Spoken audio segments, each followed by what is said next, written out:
Welcome to the universe of Howard Phillips Lovecraft.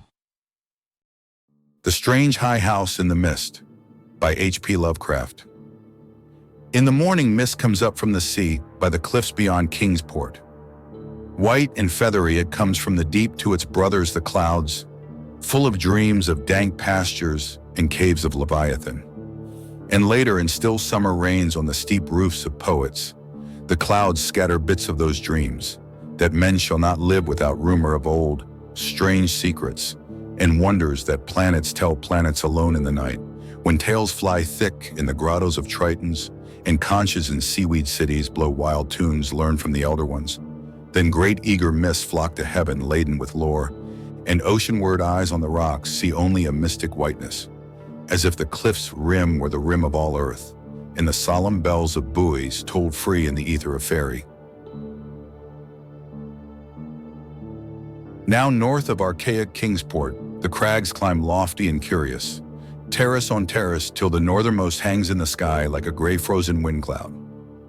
Alone it is, a bleak point jutting in limitless space, for there the coast turns sharp where the great Miskatonic pours out of the plains past Arkham, bringing woodland legends and little quaint memories of New England's hills. The seafolk in Kingsport look up at that cliff as other seafolk look up at the pole star, and time the night's watches by the way it hides or shows the great bear, Cassiopeia, and the dragon.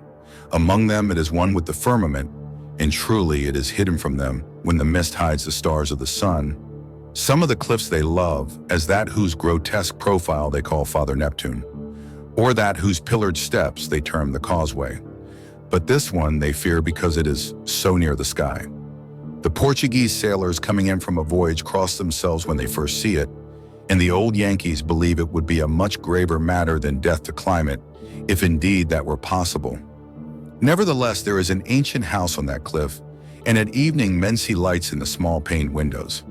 The ancient house has always been there, and people say one dwells therein who talks with the morning mists that come up from the deep, and perhaps sees singular things oceanward at those times when the cliff's rim becomes the rim of all earth, and solemn buoys toll free in the white ether of fairy. This they tell from hearsay, for that forbidding crag is always unvisited, and natives dislike to train telescopes on it. Summer boarders have indeed scanned it with jaunty binoculars, but have never seen more than the gray primeval roof, peaked and shingled, whose eaves come nearly to the gray foundations, and the dim yellow light of the little windows peeping out from under those eaves in the dusk. These summer people do not believe that the same one has lived in the ancient house for hundreds of years, but cannot prove their heresy to any real Kingsporter. Even the terrible old man who talks to leaden pendulums in bottles, buys groceries with centuried Spanish gold, and keeps stone idols in the yard of his antediluvian cottage in Water Street, can only say these things were the same when his grandfather was a boy, and that must have been inconceivable ages ago, when Belcher or Shirley or Pownell or Bernard was governor of His Majesty's province of the Massachusetts Bay. Then one summer there came a philosopher into Kingsport. His name was Thomas Olney, and he taught ponderous things in a college by Narragansett Bay. With stout wife and romping children he came, and his eyes were weary with seeing the same things for many years, and thinking the same well-disciplined thoughts. He looked at the mist from the diadem of Father Neptune, and tried to walk into their white world of mystery along the Titan steps of the causeway. Morning after morning he would lie on the cliffs and look over the world's rim at the cryptical ether beyond, listening to spectral bells and the wild cries of what might have been gulls. Then, when the mist would lift and the sea stand out prosy with the smoke of steamers, he would sigh and descend to the town, where he loved to thread the narrow olden lanes up and down hill, and study the crazy tottering gables and odd pillared doorways which had sheltered so many generations of sturdy seafolk. And he even talked with the terrible old man, who was not fond of strangers, and was invited into his fearsomely archaic cottage, where low ceilings and wormy paneling hear the echoes of disquieting soliloquies in the dark small hours. Of course, it was inevitable that Olney should mark the gray, unvisited cottage in the sky, on that sinister northward crag which is one with the mist and the firmament. Always over Kingsport it hung, and always its mystery sounded in whispers through Kingsport's crooked alleys. The terrible old man wheezed a tale that his father had told him, of lightning that shot one night up from that peak cottage to the clouds of higher heaven. And Granny Orne, whose tiny gambrel-roofed abode in Ship Street is all covered with moss and ivy, croaked over something her grandmother had heard at second-hand, about shapes that flapped out of the eastern mist straight into the narrow single door of that unreachable place.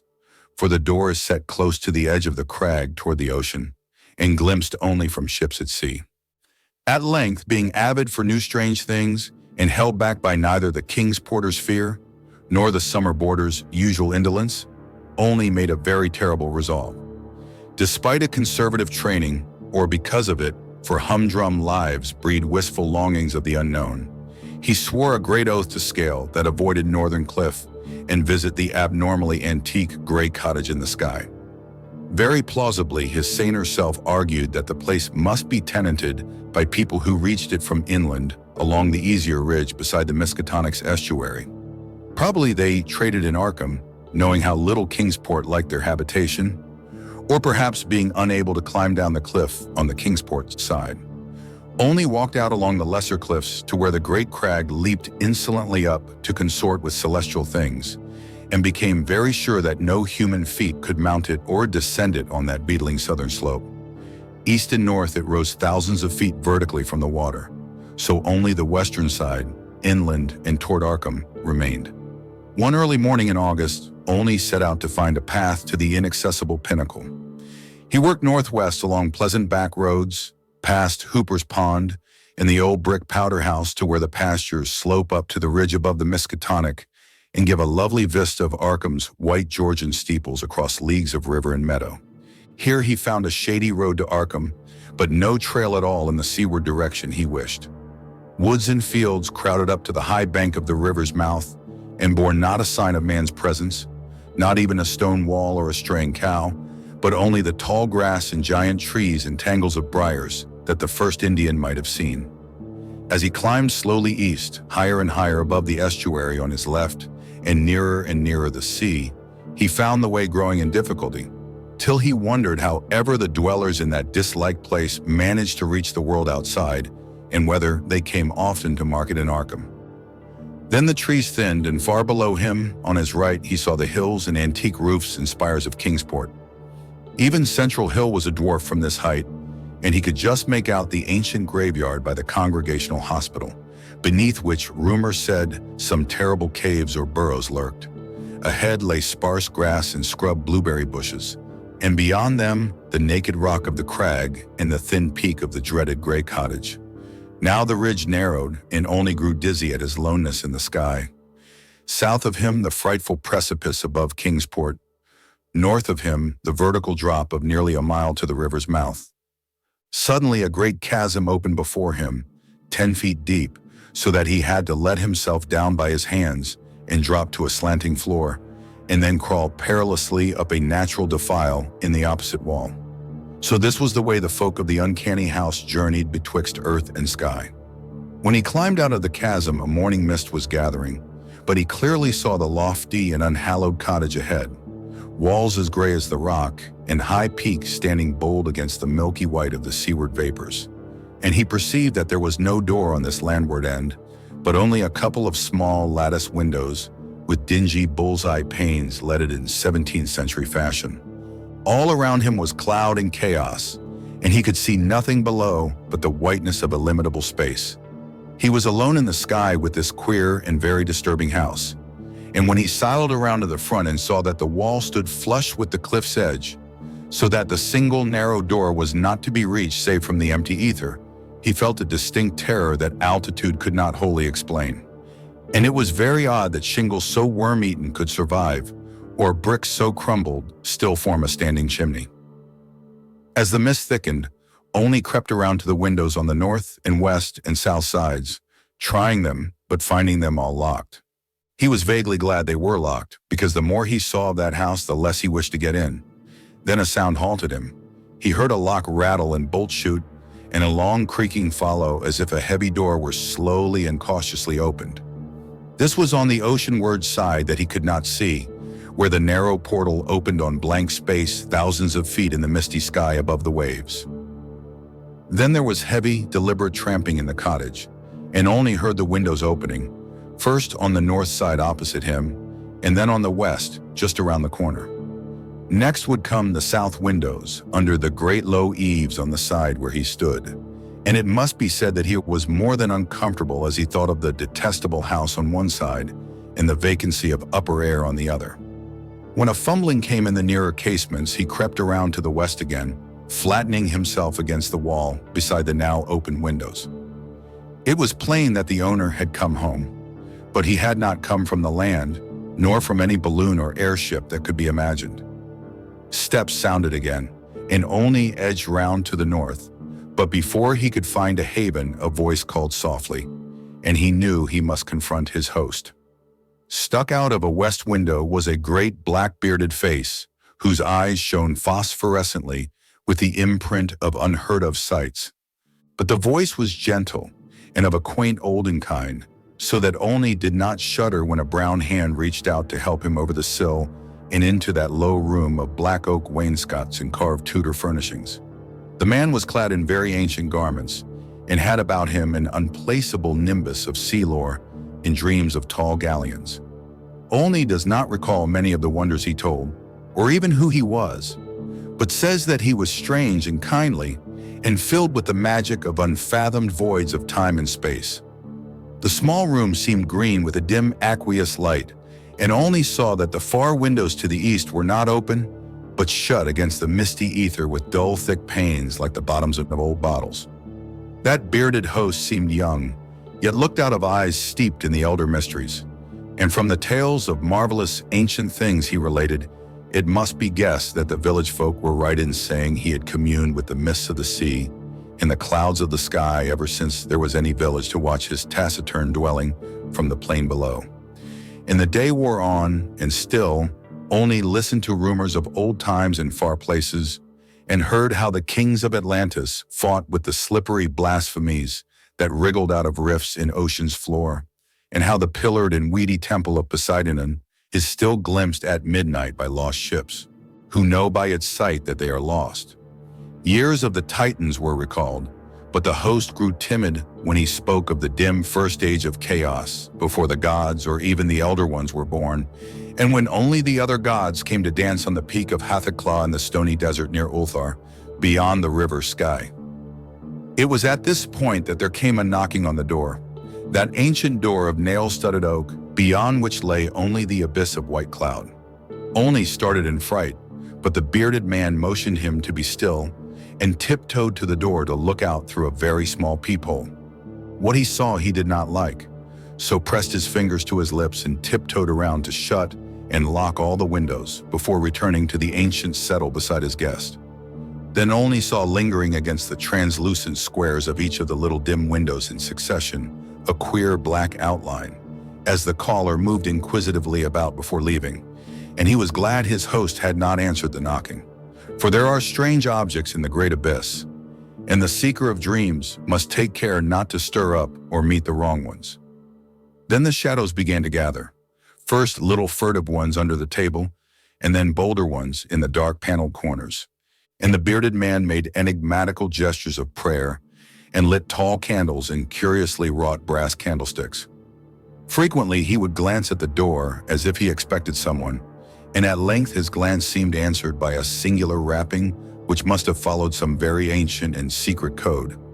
This time he did not even glance through the peephole, but swung the great oak bar and shot the bolt, unlatching the heavy door and flinging it wide to the stars in the mist. And then to the sound of obscure harmonies there floated into that room from the deep all the dreams and memories of Earth's sunken mighty ones. And golden flames played about weedy locks, so that Olney was dazzled as he did them homage. Trident-bearing Neptune was there, and sportive Tritons and fantastic Nereids. And upon dolphins' backs was balanced a vast crenellate shell, wherein rode the gray and awful form of primal Nodens, lord of the great abyss. And the conches of the Tritons gave weird blasts, and the Nereids made strange sounds by striking on the grotesque resonant shells of unknown lurkers in black sea caves. Then hoary Nodens reached forth a wizened hand and helped Olney and his host into the vast shell, whereat the conches and the gong set up a wild and awesome clamor, and out into the limitless ether reeled that fabulous train, the noise of whose shouting was lost in the echoes of thunder. All night in Kingsport they watched that lofty cliff, when the storm and the mist gave them glimpses of it, and when toward the small hours the little dim windows went dark, they whispered of dread and disaster. And Olney's children and stout wife prayed to the bland proper god of Baptists, and hoped that the traveler would borrow an umbrella and rubbers, unless the rain stopped by morning. Then dawn swam dripping and mist-wreathed out of the sea, and the buoys told solemn in vortices of white ether. And at noon elfin horns rang over the ocean, as Olney, dry and light-footed, climbed down from the cliffs to antique Kingsport with the look of far places in his eyes. He could not recall what he had dreamed in the sky-perched hut of that still nameless hermit, or say how he had crept down that crag untraversed by other feet. Nor could he talk of these matters at all, save with the terrible old man, who afterward mumbled queer things in his long white beard, vowing that the man who came down from that crag was not wholly the man who went up, and that somewhere under that gray-peaked roof, or amidst inconceivable reaches of that sinister white mist, there lingered still the lost spirit of him who was Thomas Olney. And ever since that hour, through dull, dragging years of grayness and weariness, the philosopher has labored and eaten and slept and done uncomplaining the suitable deeds of a citizen. Not anymore does he long for the magic of farther hills, or sigh for secrets that peer like green reefs from a bottomless sea. The sameness of his days no longer gives him sorrow, and well-disciplined thoughts have grown enough for his imagination. His good wife waxes stouter, and his children older and prosier and more useful, and he never fails to smile correctly with pride when the occasion calls for it. In his glance there is not any restless light, and if he ever listens for solemn bells or far elfin horns, it is only at night when old dreams are wandering. He has never seen Kingsport again, for his family disliked the funny old houses and complained that the drains were impossibly bad. They have a trim bungalow now at Bristol Highlands, where no tall crags tower, and the neighbors are urban and modern. But in Kingsport, strange tales are abroad, and even the terrible old man admits a thing untold by his grandfather. For now, when the wind sweeps boisterous out of the north past the high ancient house that is one with the firmament, there is broken at last that ominous, brooding silence ever before the bane of Kingsport's maritime cotters. And old folk tell of pleasing voices heard singing there, and of laughter that swells with joys beyond earth's joys, and say that at evening the little low windows are brighter than formerly. They say, too, that the fierce aurora comes oftener to that spot, shining blue in the north with visions of frozen worlds, while the crag and the cottage hang black and fantastic against wild coruscations. And the mists of the dawn are thicker, and sailors are not quite so sure that all the muffled seaward ringing is that of the solemn buoys. Worst of all, though, is the shriveling of old fears in the hearts of Kingsport's young men, who grow prone to listen at night to the north wind's faint distant sounds. They swear no harm or pain can inhabit that high-peaked cottage, for in the new voices gladness beats, and with them the tinkle of laughter and music. What tales the sea mist may bring to that haunted and northernmost pinnacle, they do not know, but they long to extract some hint of the wonders that knock at the cliff-yawning door when clouds are thickest. And patriarchs dread lest someday, one by one, they seek out that inaccessible peak in the sky and learn what centuried secrets hide beneath the steep shingled roof, which is part of the rocks and the stars and the ancient fears of Kingsport. That those venturesome youth will come back they do not doubt, but they think a light may be gone from their eyes and a will from their hearts. And they do not wish quaint Kingsport with its climbing lanes and archaic gables to drag listless down the years, while voice by voice the laughing chorus grows stronger and wilder in that unknown and terrible eyrie where mists and the dreams of mists stop to rest on their way from the sea to the skies. They do not wish the souls of their young men to leave the pleasant hearths and gambrel-roofed taverns of old Kingsport, nor do they wish the laughter and song in that high rocky place to grow louder. For as the voice which has come has brought fresh mist from the sea and from the north fresh lights, So do they say that still other voices will bring more mists and more lights, till perhaps the olden gods, whose existence they hint only in whispers for fear the congregational parson shall hear, may come out of the deep and from unknown Kadath in the cold waste and make their dwelling on that evilly appropriate crag so close to the gentle hills and valleys of quiet, simple fisherfolk.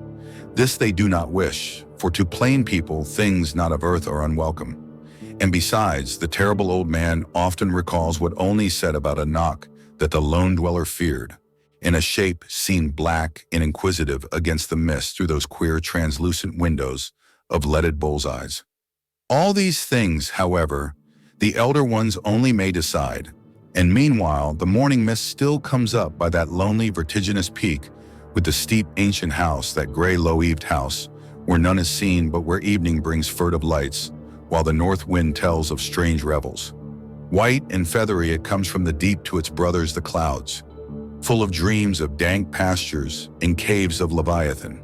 And when tales fly thick in the grottos of Tritons, and conches in seaweed cities blow wild tunes learned from the elder ones, then great eager vapors flock to heaven laden with lore. And Kingsport, nestling uneasy on its lesser cliffs below that awesome hanging sentinel of rock, sees oceanward only a mystic whiteness, as if the cliff's rim were the rim of all earth, and the solemn bells of the buoys tolled free in the ether of fairy. The end.